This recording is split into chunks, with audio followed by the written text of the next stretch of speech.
Por favor, vão aqui na aba Exercícios, bloco 3, Redes de Suprimentos, tá? Exercício número 1.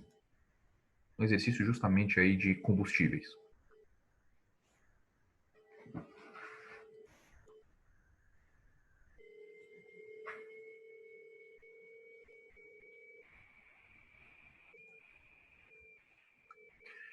Bom, vamos lá. Você é o trader sênior de diesel S500 na Ipiranga. Sua missão é compatibilizar as origens e destinos para o diesel movimentado pela Ipiranga, ou seja, você precisa atender a todas as bases de distribuição da Ipiranga espalhadas pelo território nacional a partir das refinarias produtoras de diesel. A gente está falando basicamente daquela imagem, daquele mapinha que eu mostrei logo no início da aula de hoje. Eu vou abrir ele novamente daqui a pouco. A tabela 1 apresenta os preços do diesel na condição FOB refinaria. Eu vou explicar todos esses termos também, tá? Professor, você pode compartilhar a tela? Posso. Tá melhor agora? Obrigado. A tabela 2 apresenta o custo de transporte entre cada refinaria e cada base de distribuição da Ipiranga e a demanda a ser atendida para cada base. A demanda de cada base de distribuição precisa ser integralmente atendida. Com base nas informações apresentadas, pergunta-se, ou pede-se, calcule o menor custo possível, ou seja, o menor custo logístico total, para o sistema em reais e em reais por metro cúbico. Determine a quantidade de volume de diesel S500 a ser originado de cada refinaria para cada base de distribuição. Vamos destrinchar um pouco desse problema aqui, para a gente entender os termos e tudo mais. Primeiro, qual que é o produto que a gente está lidando? Né? A gente está lidando com diesel S500. Toda distribuidora de combustível lida com vários tipos de combustível. Né? A gente tem a gasolina, a gente tem o etanol, a gente tem o diesel S500, o diesel S10, o diesel, eu não sei se ainda tem, mas no passado tinha o diesel S5000, né? Esse S500, S10 significa nível de enxofre no diesel, né? Quando a gente fala um diesel S500, significa um diesel com 500 partes por milhão de enxofre no produto. Um diesel S10 significa um diesel com apenas 10 partes por milhão de enxofre no produto. Né? Por que a gente tem diesel S500 e diesel S10? É um movimento da indústria de combustíveis no sentido de reduzir o impacto ambiental do consumo de combustíveis. Né? Então, um diesel S10 ele é menos poluente e ele é menos nocivo à saúde do que um diesel S500. Toda a frota nova de caminhões e caminhonetes, né, veículos de passeio movidos a diesel, toda a frota nova, se eu não me engano, desde 2014, tem que buscar na internet isso, mas desde esse período, 2014, 2013, todos os veículos a diesel, com motor diesel, são fabricados são fabricados para funcionar com diesel S10. Por isso que nos postos de combustíveis hoje você vai e você encontra diesel S10 e diesel S500, porque como o Brasil ainda tem uma frota antiga de caminhões, mesmo de veículos de passeio, existem ainda muitos carros que utilizam diesel S500. Mas a ideia é que no futuro próximo, esses veículos vão entrando em desuso e a frota vai sendo renovada com veículos movidos a S10. Então a expectativa é que no futuro próximo toda a frota seja movida a diesel S10, porque não se fabrica mais veículos que são movidos a diesel S500. Isso é só um detalhe aí da questão de combustíveis para contextualizar. A gente está na posição de trader da mesa de diesel S10, na Ipiranga, que é basicamente a segunda maior distribuidora de combustíveis do Brasil. Tá? A nossa missão é compatibilizar as origens. Deixa eu abrir aqui o que é origem, o que é destino. A nossa missão é compatibilizar. Só um minutinho.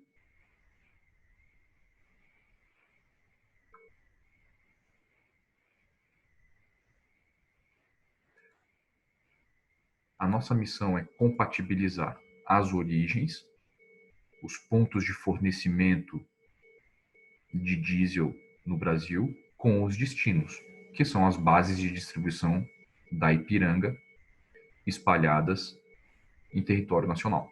Essa é a nossa missão, é saber de qual origem comprar e para qual destino mandar o diesel S10. Essa é a sua função. Para isso você tem uma rede de custos logísticos que você precisa equalizar, você precisa equacionar.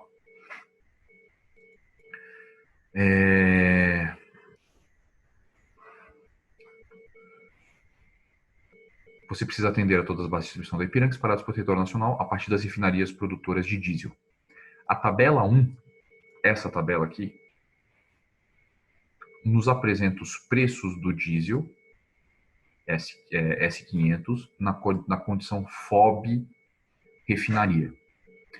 Alguém consegue me dizer o que significa isso? Preço do produto na condição FOB?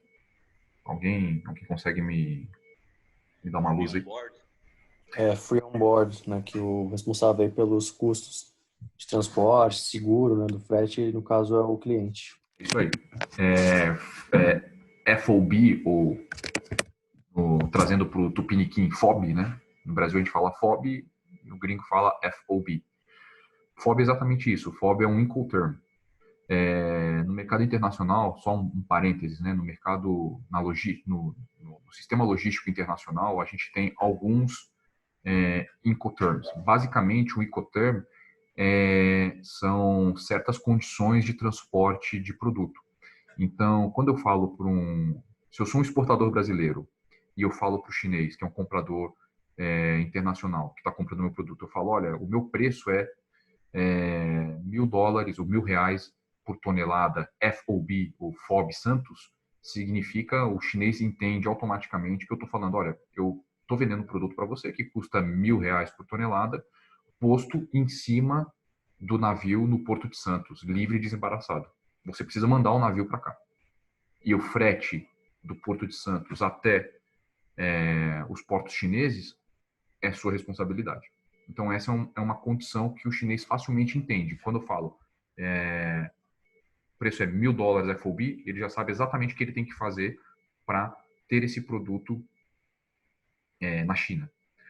Uma condição oposta a essa é o CIF, né? Ou CIF. Né?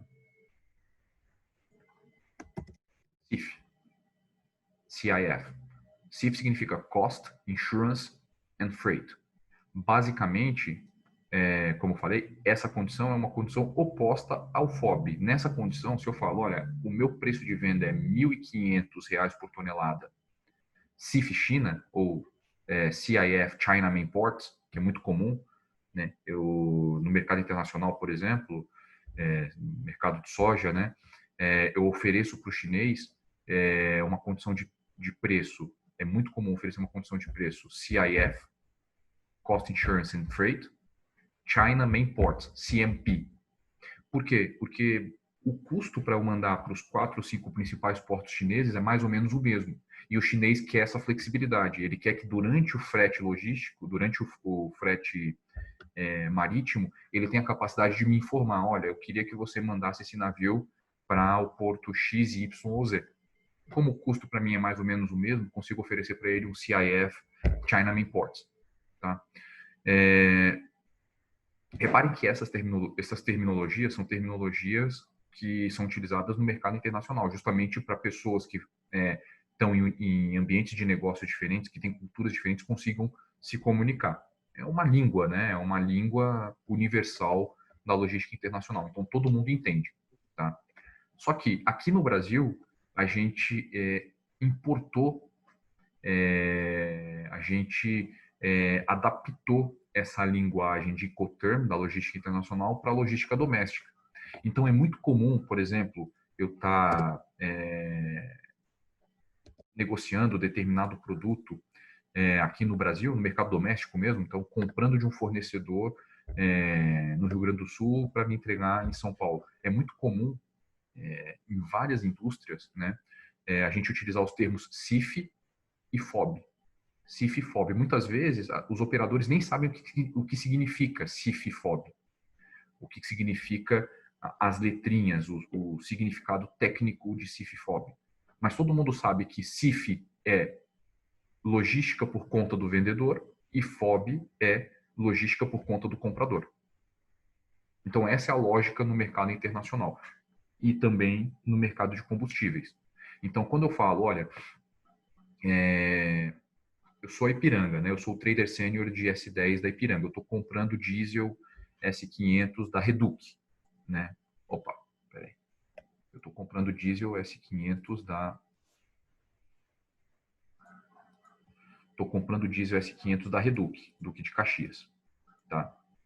Se o vendedor do diesel S500 lá da Reduc fala, ô Daniel, o meu preço hoje do S500 está R$ 2.151,50 por metro cúbico, FOB Duque de Caxias. Significa que eu tenho que mandar um caminhão-tanque para Duque de Caxias para que a Reduc carregue o diesel S10 dentro do meu caminhão. Ou seja, eu sou responsável pelo frete.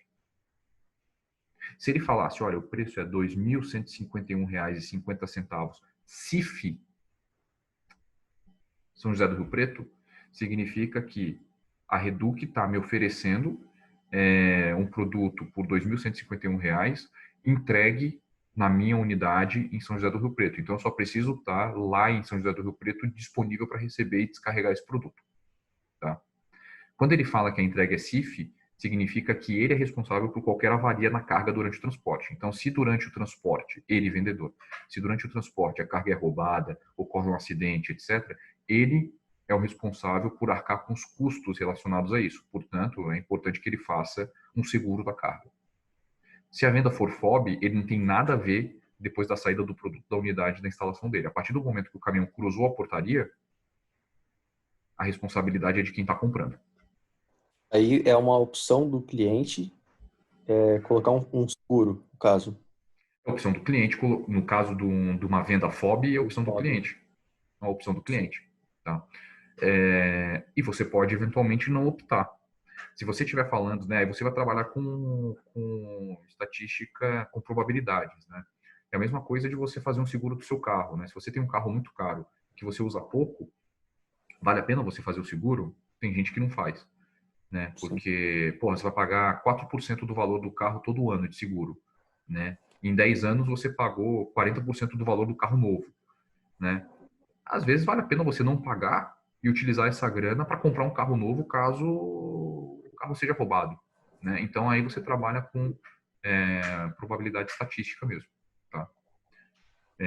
Nesse mercado de combustíveis, no mercado de commodities de forma geral, tem seguro de carga, tá? A gente sempre trabalha com seguro de carga, tá? Até porque tem seguro de carga que cobre prejuízos na via, né? Você tem não só o prejuízo da carga em si, mas imagina, se um caminhão de diesel tomba, né? Você tem todo o custo relacionado à limpeza. E tem roubo também, né? Em alto mar, que os caras fazem de petróleo, né? Tem pirataria principalmente no... Acho que eles tiram uma mangueira, né? Aí começam Exato. a puxar. Exato. Então, assim, é algo que é corriqueiro, né? Ter seguro é algo corriqueiro, tá? Mas ficou claro essa diferença entre CIF e FOB? Isso aí vai cair na prova, tá? Vai ter questão que vai utilizar essas notações. Então, é importante a gente entender o que é CIF e o que é FOB, tá? Pois bem, então aqui a gente tem os preços, né? Como eu falei, os Professor, preços. Pois não.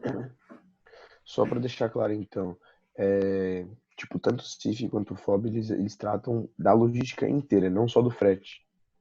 Eles tratam da logística inteira e não só do frete. Eles tratam da logística inteira e não só do frete. Tá? Da logística de distribuição, Beleza, da logística de entrega, né? Da logística de distribuição, tá, Marcelo? Sim. Professor, beleza, Oi. obrigado. e, por exemplo, se eu preciso tomar uma decisão se eu vou fazer um CIF ou um FOB, o CIF, teoricamente, é mais caro, que tem mais coisa dentro, mas vai depender da minha capacidade de transporte, de tudo isso. O que coloca para tomar decisão? Exatamente. Esse é o ponto, João. Então, assim, o que te faz comprar uma carga CIF com preço CIF ou com preço FOB, se você é o comprador? O que você tem que fazer, na verdade, é uma análise do custo logístico, né? Vamos pegar um cenário de... vamos dizer que a gente esteja comprando um produto com origem no Rio Grande do Sul, só para ilustrar, tá? O destino da carga é...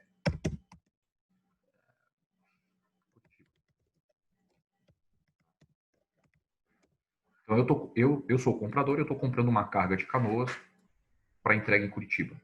O fornecedor que está em Canoas, ele fala, olha, o meu preço FOB é R$ 2.000 por tonelada. FOB Canoas. Eu também posso te vender CIF. O meu preço CIF é R$ 2.500 por tonelada. CIF. Então, o fornecedor ele me apresenta as duas propostas. A proposta FOB e a proposta CIF. A proposta CIF e a proposta FOB mais frete dele. Você pode fazer o seguinte, você pode pegar esse preço FOB dele, essa proposta FOB, e pedir para o seu departamento de logística, para a sua área de logística, cotar frete. Vem cá, cota para mim frete Canoas, Curitiba, por favor. Se o seu departamento de logística te entregar, olha, o frete, eu consigo um frete Canoas, Curitiba de 300 pratas por tonelada. 2.000 mais 300, 2.300. Então é melhor você comprar FOB desse fornecedor do que você comprar CIF, porque o seu frete está melhor do que o dele. E o oposto é verdadeiro, tá? O oposto é verdadeiro. Então, Peraí, você levantou esse 2.000 e esse 2.500, você... o fornecedor te passou essa proposta. Ah, tá. O fornecedor te passou essa proposta. Ele pode te passar as duas propostas. Se ele tiver condições logísticas, o que geralmente tem, ele te passa as duas condições. Ele te passa, eu te entrego aí por 2.500, ou você retira aqui por 2.000. Certo. Né? Se você tem as duas propostas dele, significa que ele está te cobrando 500 pila de frete. Aí você sabe exatamente quanto é que é o frete. Se você sabe exatamente quanto é que é o frete, você pode ir no mercado e cotar o frete. Aí se você achou um de 300... Você faz a compra FOB e contrata por fora o frete. Sim. Ah, entendi. Tá? É bastante comum isso aqui, é super corriqueiro. Super corriqueiro. Tá? Você pega, em grandes mercados, é super corriqueiro. Se você é o comercial, você manda imediatamente a sua logística cotar o frete. Fala, pessoal, cota o frete aí para mim. Origem e destino. Sim. Né? Isso é normal. O seu frete pode ser mais baixo do que o dele por diversos motivos. Né? Ele Localização, pode né? localização, mas principalmente, né? Primeiro, ele pode estar querendo fazer uma margem no frete. Às vezes ele está jogando para você um preço CIF aí com frete mais caro, porque ele está fazendo uma margem no frete, achando que você não vai cotar o frete. Essa é a primeira hipótese. Outra hipótese é... E pode até não fazer sentido, né? Você querer ter uma margem no frete, né? Pode não fazer sentido se você estiver muito focado na venda. Se você precisar vender, se você é o fornecedor e precisa vender porque precisa rodar o seu ativo por diversos motivos, tá ruim de venda, precisa diluir custo fixo, o ideal é que você cote um frete careca para o seu cliente, né? Não bote margem, porque o seu objetivo principal não é ganhar dinheiro no frete, mas fazer o ativo rodar. Mas isso daí varia de cenário para cenário. Mas o principal fator que faz uma empresa ser mais competitiva do que a outra na cotação do frete é basicamente ter frete de retorno. Às vezes você vai na sua logística e fala, cara, cota para mim, Canoas, Curitiba. A logística fala, olha, eu consigo R$ 300 por tonelada. Não é que ele pode falar para você, não é que esses R$ 500 que o fornecedor está cobrando está caro. É porque eu tenho um frete de retorno. Eu estou mandando uma carga para Santa Maria agora, e daí eu já utilizo esse caminhão para passar em Canoas, pegar o produto e vir aqui para Curitiba. Então, o departamento de logística tem essa função, né? Ele arbitra frete. Né? E se você é uma empresa que compra e vende, você tem caminhão indo para todo lado. Quando você tem esse frete de retorno, existem dois termos chaves aí para custo logístico. A primeira palavra-chave é distância. Quanto menor a distância, né, aquela história que a gente falou do custo de transporte na parte teórica. No primeiro momento, você tem uma redução de frete, porque você tem custo menor. Só que em um determinado momento, essa distância se torna tão pequena que o seu caminhão vai rodar poucos quilômetros, você vai ter que ter muitos caminhões rodando, então o seu custo aumenta. tá? E a segunda palavra-chave em termos de custo de transporte é frete de retorno. Frete de retorno. Se você tem frete de retorno, o seu custo de transporte cai muito. Se você consegue casar uma carga indo com uma carga voltando desse destino para sua origem, o seu frete ele cai às vezes cai em 40%, não pela metade, mas cai uns 40%. Uhum. Valeu, professor. Imagina, na indústria onde na indústria onde eu trabalhei, né, no setor onde eu trabalhei, que é esse segmento de trading de soja, né, a gente tem um cenário muito interessante, né, pegando aí o Mato Grosso com os portos de Santos e Paranaguá. Santos e Paranaguá são os dois principais portos exportadores de soja do Brasil. Só que Santos, a logística de Santos para o Mato Grosso, via Rondonópolis, do sul do Mato Grosso, é ferroviária. Você manda composição de 100 vagões todo dia de Rondonópolis para Santos. Então, assim, uma logística eficiente. A logística de Rondonópolis para Paranaguá, a distância é praticamente a mesma, né? Apesar de Paranaguá estar no sul e Santos estar aqui no sudeste, a distância de Rondonópolis para ambas os portos é mais ou menos a mesma. A logística de Rondonópolis para Paranaguá é caminhão. E muitas vezes, o porto de Paranaguá consegue exportar mais soja de Mato Grosso do que Santos, porque fertilizantes, né, o Brasil é um importador de fertilizantes, né? O Brasil quase não produz fertilizantes. Todo fertilizante utilizado no Brasil, a grande maioria é importada, né, principalmente da Rússia. O fertilizante chega só ou prioritariamente por Paranaguá. Então você tem um frete de retorno de caminhão fantástico. Você manda a soja de caminhão de Mato Grosso, 2.000 quilômetros, só que esses caminhões nunca voltam vazios, eles sempre voltam com fertilizante. Sim. Entendeu? Então esse frete de caminhão acaba sendo muitas vezes competitivo com o frete ferro de Santos para porque eu tava até pensando, tipo, nossa, mas o trem vai ser sempre mais barato, né, do que... Não necessariamente. Não necessariamente. Uhum. Ainda mais que aqui no Brasil a gente precisa considerar outro aspecto na parte de logística ferro, né, de logística ferroviária. As linhas férreas são monopólio. O que o governo está fazendo? O que é bom. O governo está abrindo, né, a malha ferroviária, está privatizando a malha ferroviária nacional. Sim. Só que, ao mesmo tempo que ele privatiza, ele dá um monopólio da linha para um operador. Então, assim, o operador da linha Santos-Rondonópolis, que é a malha paulista e a malha norte, né, toda essa malha que liga Santos e Campinas a Rondonópolis, ela é operada pela Rumo. Você não pode cotar com outro operador logístico, é só a Rumo. A Rumo é o único operador logístico daquela linha. Então, se você quer transportar carga de Rondonópolis para Santos via férrea, você vai ter que sentar no colo da Rumo. E como é que a Rumo precifica o frete dela? Como ela quiser. Contra o frete do caminhão. Ela vai no mercado de caminhão, transporte rodoviário, vê quanto é que custa o frete rodoviário de Rondonópolis a Santos.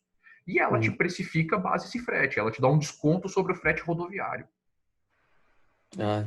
Entendeu? Ela te dá um desconto sobre o frete rodoviário. Não é que ela pega o custo dela e bota um markup. Não, ela faz o oposto. Ela pega o frete rodoviário, que é caro, e dá um pequeno desconto para fazer você não ir no frete rodoviário.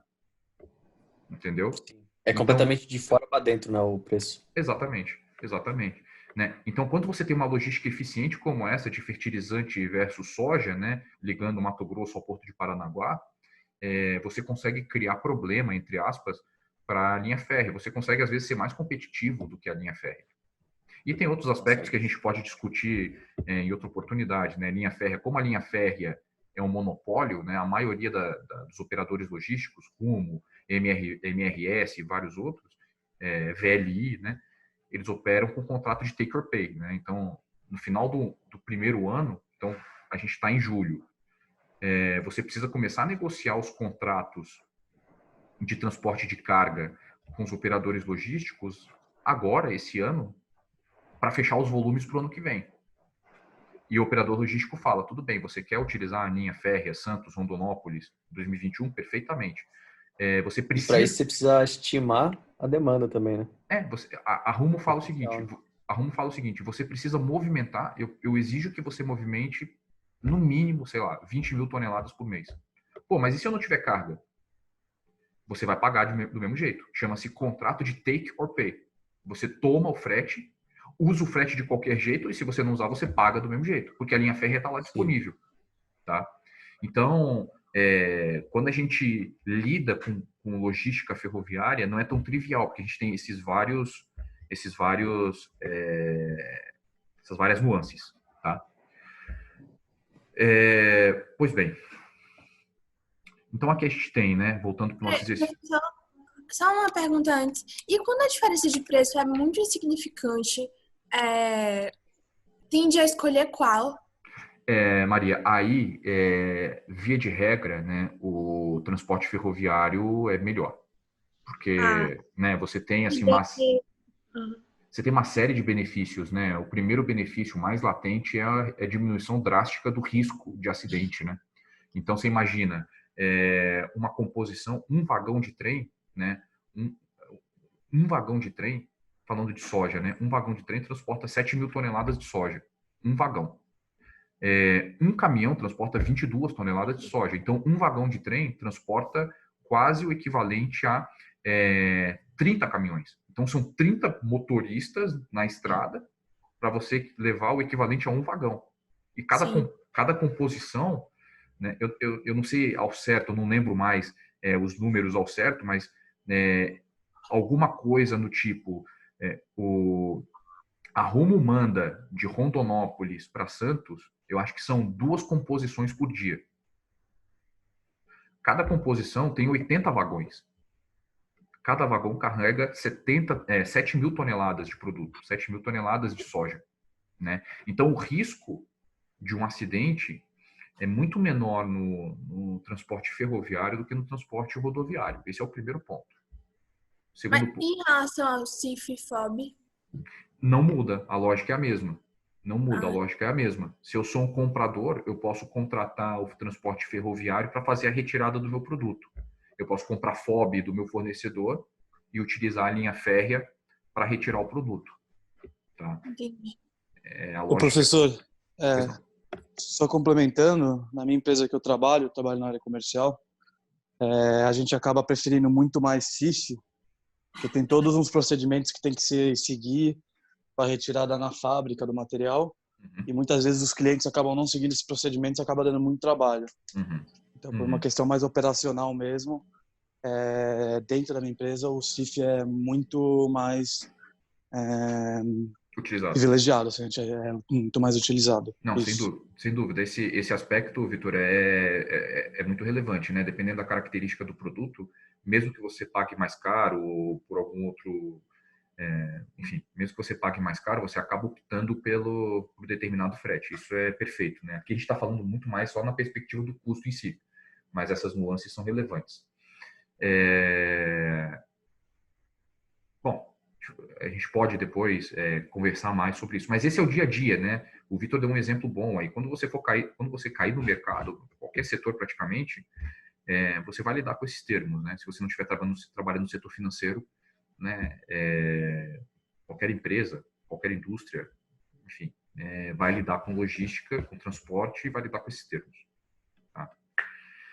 Outro aspecto, né, que eu queria mencionar antes de a gente voltar para o exercício, muitas vezes, né, você tem jogada fiscal envolvida, né? Então, às vezes, apesar do custo CIF, apesar do seu frete ser mais caro, você pode optar por fazer uma compra FOB e contratar o frete, mesmo o seu frete sendo mais caro do que o do seu fornecedor, porque muitas vezes você tem algum tipo de picape, algum tipo de benefício, por exemplo, de PIS/COFINS, né?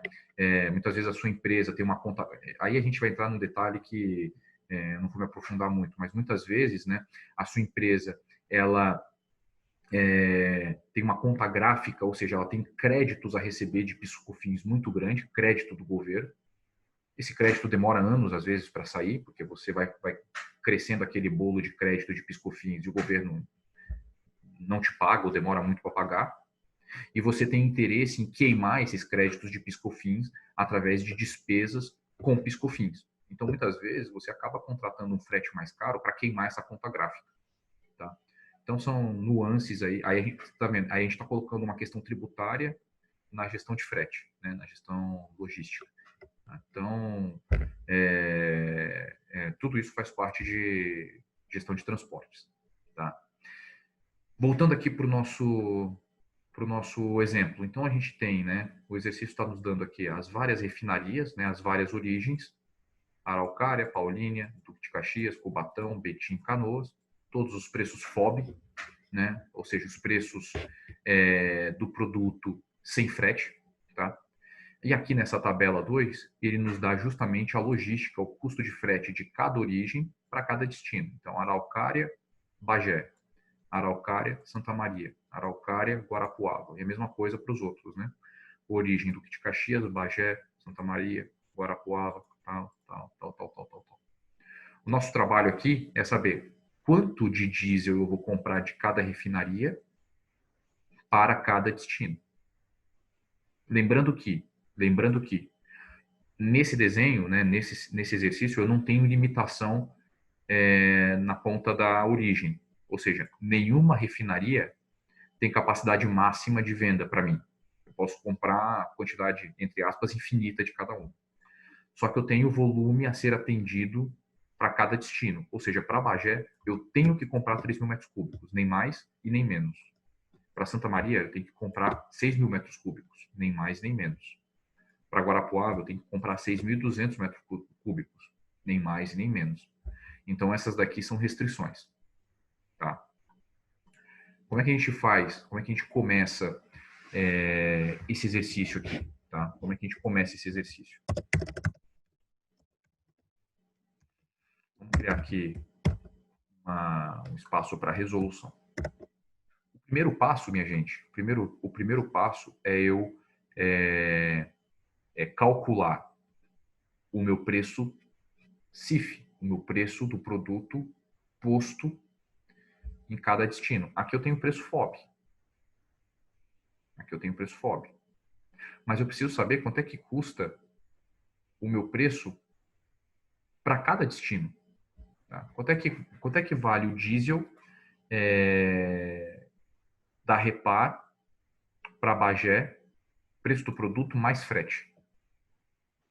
E assim sucessivamente. Então, a gente copia essa tabela aqui para facilitar, apaga os valores de fretes aqui. Tá? A gente pode apagar essa coluna também de demanda, ela não é útil para a gente agora. E vamos calcular quanto é que custa o meu produto posto em cada uma das praças. Como é que eu faço isso?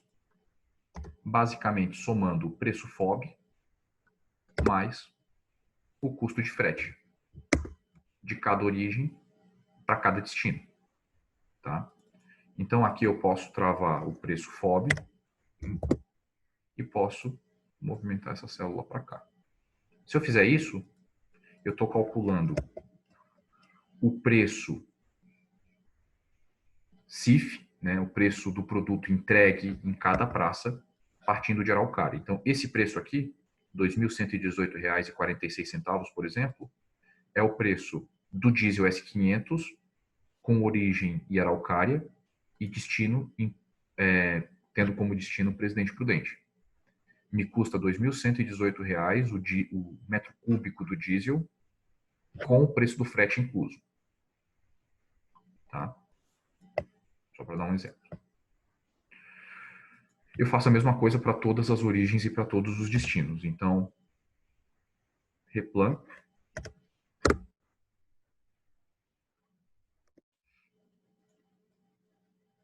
Isso para todo mundo. Tá?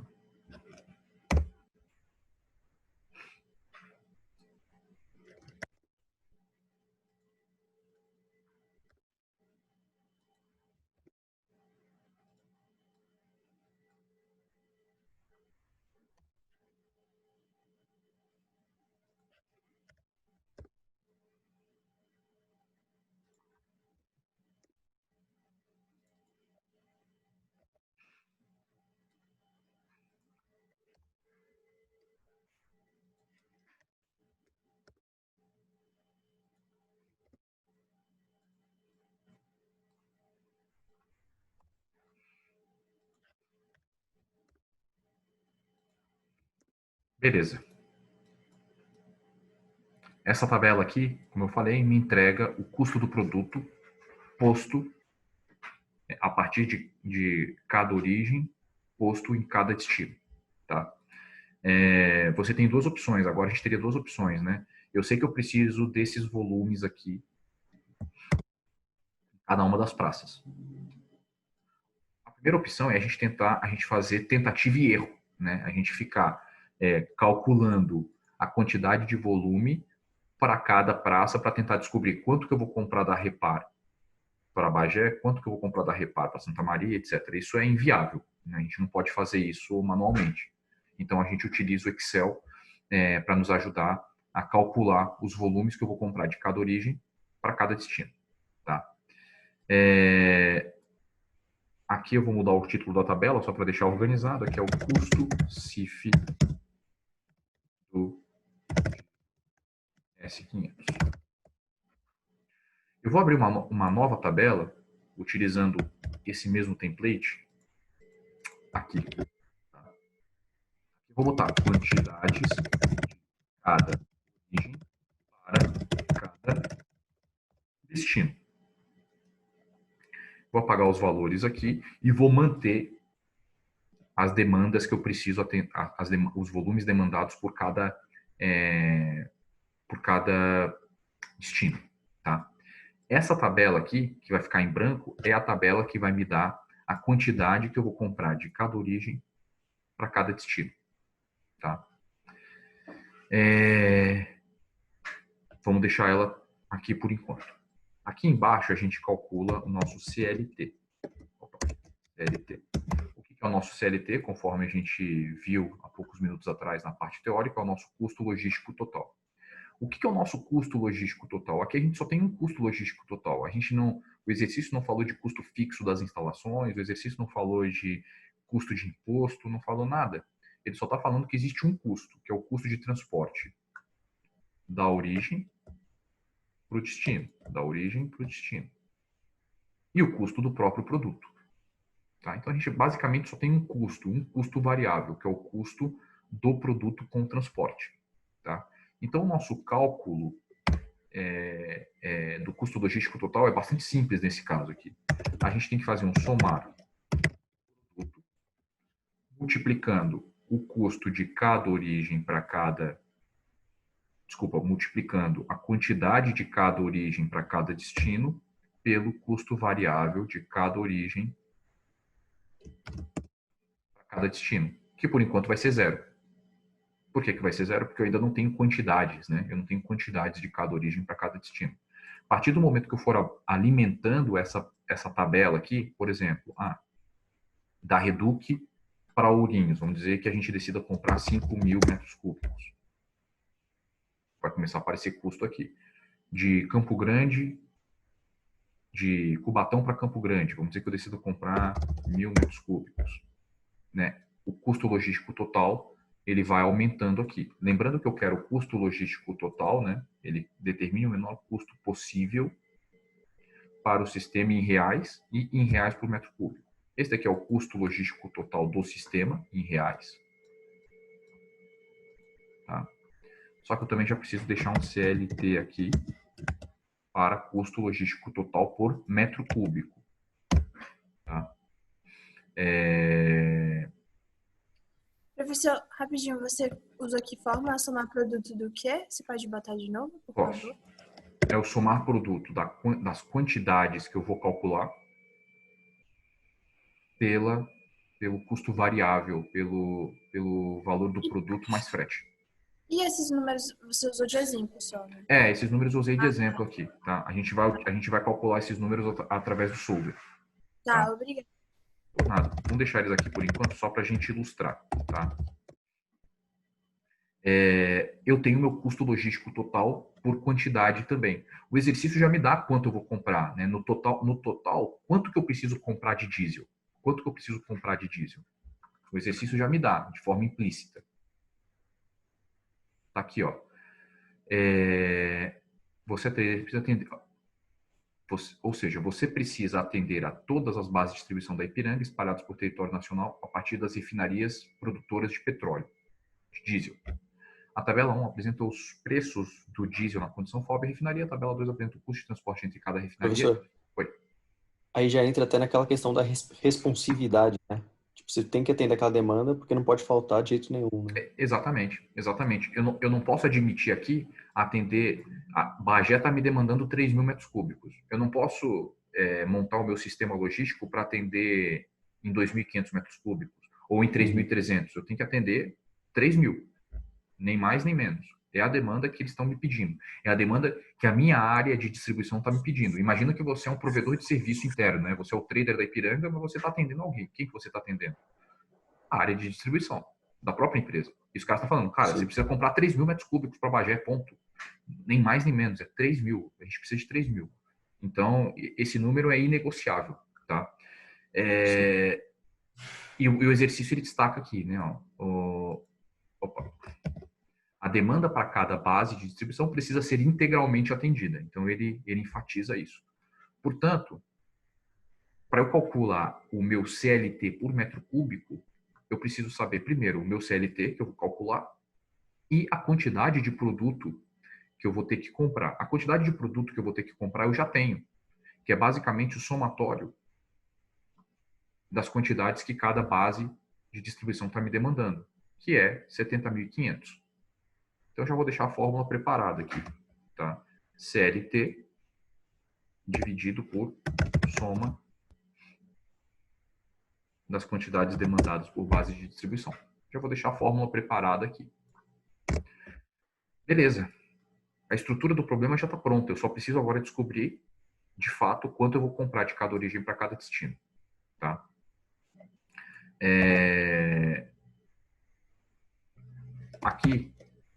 Aqui é importante a gente fazer a soma. Tá? Aqui é importante a gente fazer a soma e não manter os dados originais. Tá?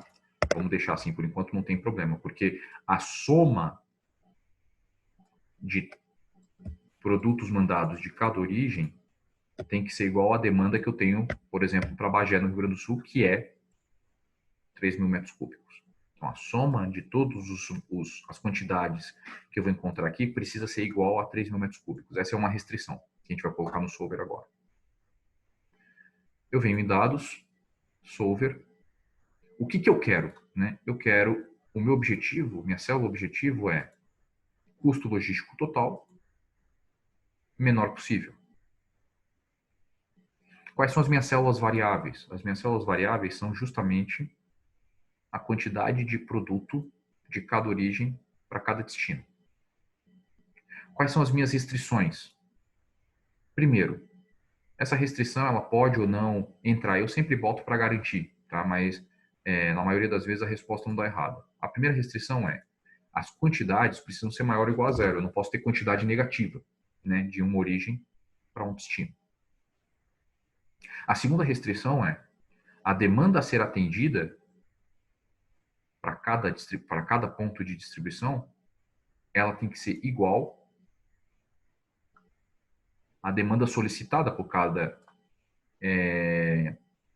base de distribuição. Ela tem que ser igual. Vamos analisar se a gente tem mais alguma restrição aqui.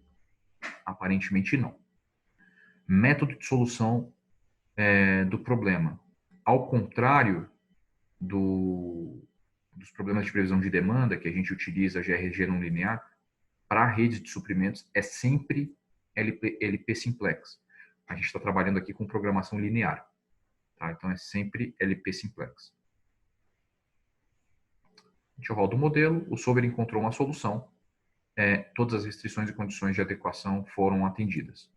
Então, nosso custo logístico total para esse cenário vai ser de 151 milhões de reais. O meu custo logístico médio, ou meu custo logístico por metro cúbico, vai ser de R$ 2.147,18 por metro cúbico. Né?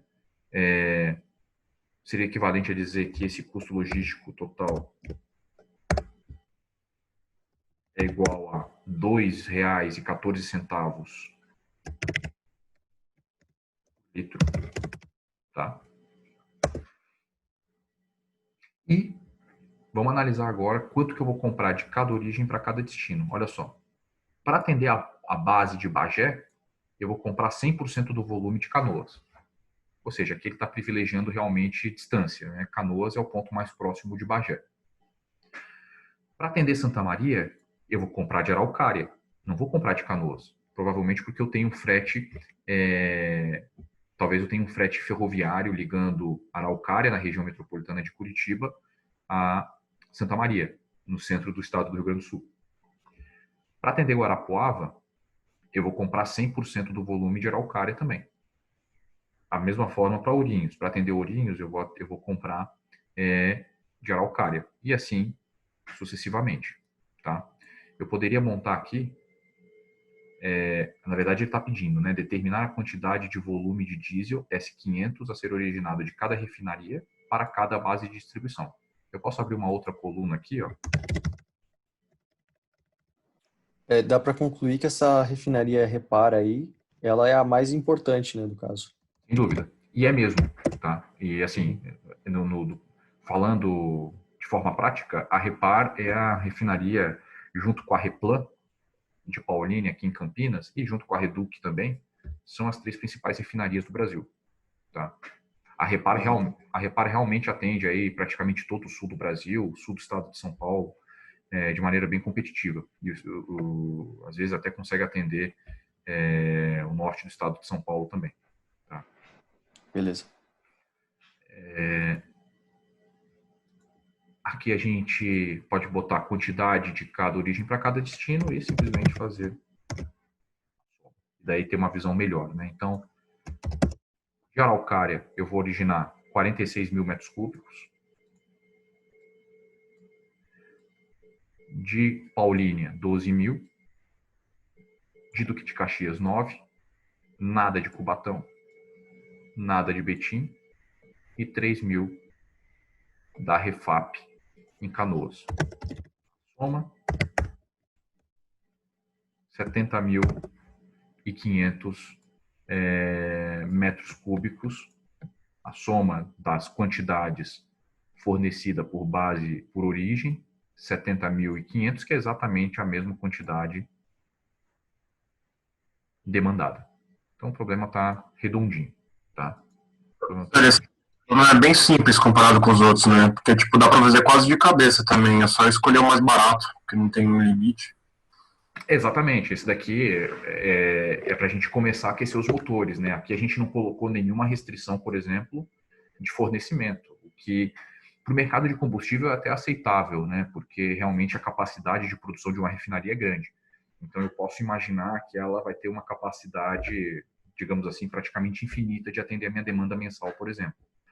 Mas essa não é a realidade da maioria dos setores. Aqui a gente poderia, e vai ter exercício assim, a gente poderia incluir aqui uma restrição de capacidade de fornecimento. Ou seja, aqui o volume máximo que ela tem capacidade de atender é tanto. Aqui é tanto, aqui é tanto, e assim por diante. Tá? Esse aqui é o mais básico de todos. Tá?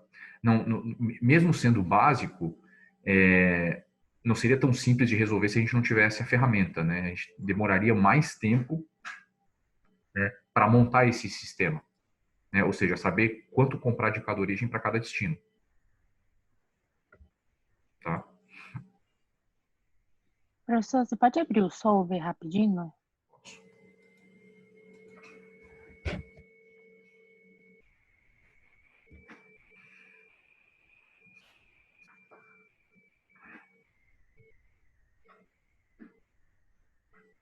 Obrigada. Tá entendido, gente? Sim.